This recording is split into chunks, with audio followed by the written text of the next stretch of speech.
నమస్తే, నేను మీ సతీష్.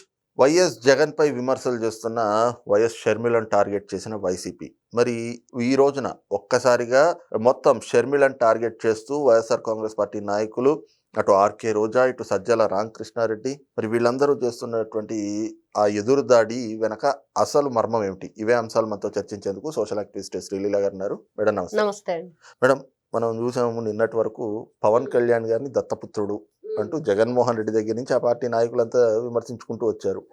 అదేమిటి అంటే ఆయన వచ్చి తెలుగుదేశంతో పొత్తు పెట్టుకున్నారు, కూటమిలో ఆయన కలిశారు అని. మరి ఈ రోజున షర్మిల కూటమి పార్టీలకి దత్తపుత్రిక అంటూ ఆర్కే రోజా మరి ఆవిడ ట్వీట్ రూపంలో ఎదురుదాడికి దిగింది. ఇక సజ్జల రామకృష్ణారెడ్డి కూడా వచ్చి జగన్మోహన్ రెడ్డిని ఒక భూతంలాగా కూటమి చిత్రీకరించుకుంది. అందులో చేతపడిలో ఆ బొమ్మ ఏదైతే ఉంటుందో, చేతబడి చేసే బొమ్మ, దాన్ని సూత్తో గుచ్చినట్టుగా ఈ రోజున షర్మిలని ఆ జగన్మోహన్ రెడ్డి మీద కుదులుతా ఉన్నారు. షర్మిల పాపం తెలిసి తెలియక ఇలా ట్రాప్లో పడిపోయింది అంటూ షర్మిల పైన విమర్శలు. అంటే ఆవిడ నిన్న ఏదో రాజశేఖర్ రెడ్డి పాదయాత్ర చేసి 23 ఏళ్ళు గడుస్తోంది ఆ ప్రారంభమయ్యి అన్న ఇదిలో జగన్ ట్వీట్ పెట్టాడు, షర్మిల ట్వీట్ పెట్టింది. ఆ ట్వీట్లలో ఒకళ్ళపై అంటే షర్మిల గారి విమర్శలాగా ఉంది, అదొక కౌంటర్ ఇచ్చినట్లుగా. ఇక అప్పటి నుంచి ఆవిడని టార్గెట్ చేసి ఆవిడ మీద ఎదురుదాడి చేయటం ఇదేంటి? ఏమన్నా టాపిక్ డైవర్షన్ కోసమా, లేదంటే నిన్నటి నుంచి రాజశేఖర రెడ్డి గారి మరణం, దాని వెనక జగన్ పాత్ర అనేటువంటి చర్చలు ప్రజల్లోకి వెళ్తున్నాయనా? అవును, అదే మెయిన్ కారణం అయితే ఇదే. జగన్మోహన్ రెడ్డి గారు తండ్రి అప్పటి నుంచి మనం ఇప్పటి వరకు కూడా చాలా సందర్భాల్లో ఎన్నోసార్లు గుర్తు చేసుకున్న విషయం ఏంటంటే, పావురాలగుట్ల ఆ కార్యక్రమం ఏదైతే ఆ యాక్సిడెంట్ జరిగిన తర్వాత జగన్మోహన్ రెడ్డి గారు ఎందుకు వెళ్ళలేకపోయారు అక్కడికి? ఏంటి ప్రాబ్లం? ఎందుకు అంటే ఏం జరుగుతుంది, అసలు ఆయన ప్లాన్ ఏంటి? ఇప్పుడు అప్పటికప్పుడు సంతకాల సేకరణ అంటే ఐడియా ఎలా వచ్చింది? అది ముందే ప్లానా? అంటే ఆల్రెడీ ఎప్పుడైతే ఫ్లైట్ కూలిపోయింది, అది కనిపించట్లేదు, హెలికాప్టర్ మిస్సింగ్ అనగానే వెంటనే మనం ఇక్కడ సంతకాల సేకరణ స్టార్ట్ చేయాలనేది ఏదన్నా ఉందా స్క్రిప్ట్ అనేది? ప్రతి ఒక్కరికి అప్పటి నుంచి ఇప్పటికి దాదాపుగా ఇప్పుడు ఎన్ని సంవత్సరాలండి? 18, 17 ఏళ్ళు అవుతుంది ఆయన చనిపోయి. 2009. మరి ఆ 17 ఏళ్ల నుంచి మరి అదే మాట అందరూ అడుగుతున్నారు. మరి ఎప్పుడైనా సరే నువ్వెందుకు, నీ తండ్రి అంత భయంకరమైన మరణం, అది ఎవరిది ఆ బాడీ అనేది కూడా చెప్పలేని పరిస్థితి. ఏదో వాచ్ అనో ఉంగరమనో ఏదో ఆనవాళ్లు పట్టుకొని ఏదో చేశారు, కార్యక్రమం అయిపోయింది.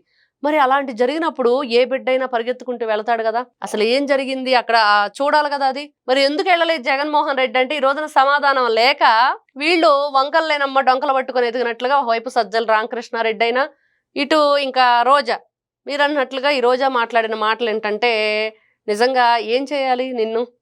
ఏం చేయాలి రోజా? అసలు నీకు బుర్ర పని చేస్తుందా? బుద్ధి మందగిచ్చిందా?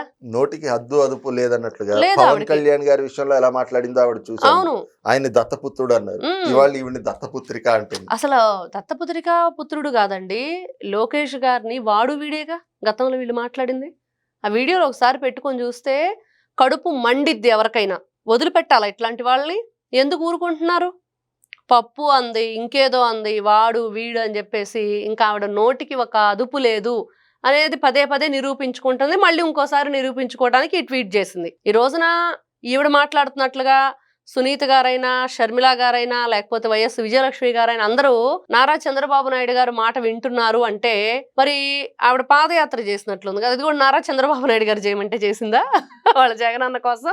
లేకపోతే వీళ్ళ ఆస్తి పంపకాలు జగన్మోహన్ రెడ్డి స్వయంగా షర్మిల గారితో మాట్లాడినప్పుడు జెరూసలేం వెళ్ళడం, మరి అప్పుడు కూడా మరి చంద్రబాబు నాయుడు గారే జగన్మోహన్ రెడ్డికి చెప్పాడా మీరిద్దరు ఆస్తి పంపకాలు చేసుకోండి అని, విడిపోండి అని? అంటే వీళ్ళ మాటలు ఇప్పుడు అది నిజమైతే ఇది కూడా నిజం అవ్వాలి. తల్లి మీద కేసు ఇవ్వని కూడా చంద్రబాబు నాయుడు గారే చెప్పారంటారేమో. అంతే, ఏదైనా అండి, వాళ్ళు నూటికి సెలవ, ఏది మాట్లాడటానికైనా రెడీగా ఉంటారు, ఏది అంటానికైనా రెడీగా ఉంటారు వాళ్ళు.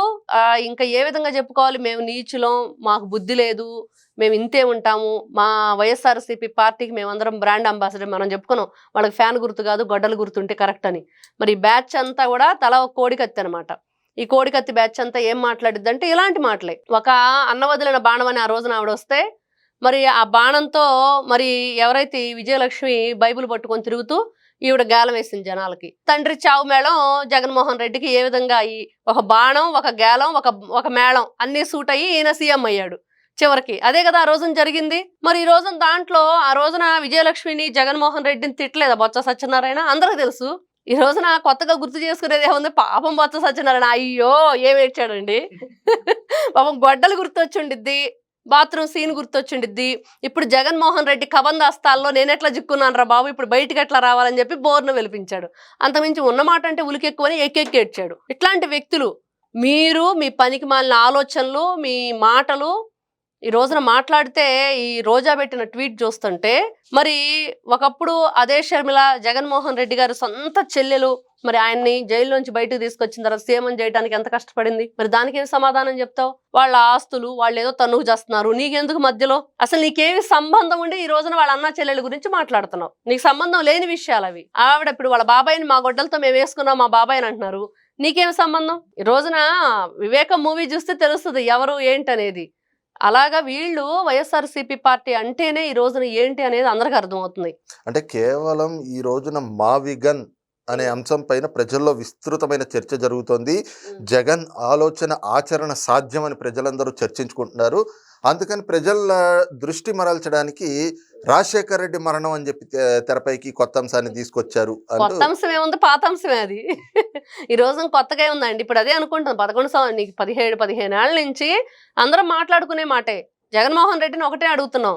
ఈ రోజున నువ్వు ఇప్పుడు పవన్ కళ్యాణ్ గారు ఇంకో పార్టీతో కలిసి దత్తపుత్రుడు అంటున్న వీళ్ళు మరి ఇంకోరు పార్టీని లాక్కున్న వాళ్ళు ఏమంటారు? వాళ్ళేమనాలి చెప్పమనండి. మరి అంతే కదా, ఈ రోజున ఒక పార్టీతో పొత్తు పెట్టుకున్నాడు. దేనికోసం పెట్టుకున్నాడు? రాష్ట్రానికి మంచి భవిష్యత్తునిద్దాం, మంచి పరిపాలన అందిద్దాం. జగన్మోహన్ రెడ్డి లాంటి రౌడీ మూకం తయారు చేసి రాష్ట్రాన్ని సర్వనాశనం చేస్తున్నారు, వాళ్ళ నీచమైన పరిపాలనకి చరమగీత పడదామని ఆ రోజున వాళ్ళంతా మంచంతా వైపు నడిచింది. మరి జగన్మోహన్ రెడ్డి ఎందుకు లాక్కున్నాడు పార్టీ చెప్పమనండి? అవినీతి చేయటానికా, అన్యాయాలు చేయటానికా, అధర్మ పరిపాలన అందించడానికా? ఇదంతా అదే కదా. నిజంగా సజ్జల రామకృష్ణారెడ్డి నాడు చేతబడి బొమ్మే ఈ మనిషి. ఇట్లాంటి నీచమైన ఆలోచన గల వ్యక్తులు, ఇట్లాంటి భయంకరమైన పరిపాలన గతంలో మనం చూసిన తర్వాత కూడా ఇంకా జగన్మోహన్ రెడ్డి మావిగన్ అంటే అందరూ సపోర్ట్ చేస్తున్నారంటే వాళ్ళ అవివేకమే. నిజంగా వాళ్ళకి వివేకం లేని మనుషులు. ఎవరైతే ఈ సజ్జల రామకృష్ణారెడ్డి ఉన్నాడో ఈయనకి ఎన్నిసార్లు చెప్పిన అర్థం కాదా? ఈ మధ్య ఏం పని పాట లేక, బుర్ర సరిగ్గా పనిచేయక ఏదోటి మాట్లాడేద్దాము, లేకపోతే జగన్మోహన్ రెడ్డి ఊరుకోడని మాట్లాడుతున్నాడో ఏంటో తెలియదు కానీ ఏదేదో మాట్లాడుతున్నాడు. ఎందుకు మాట్లాడుతున్నాడో ఆయనకైనా తెలుస్తుందో లేదో. ఇప్పుడు అమరావతి అంటే ఏంటి, ఆ ప్రాంతంలో ఉంటూ ఆ ప్రాంతం గురించి విషం చిమ్ముతున్న మిమ్మల్ని ఇంకా ప్రజలు ఎందుకు వదిలిపెడుతున్నారు?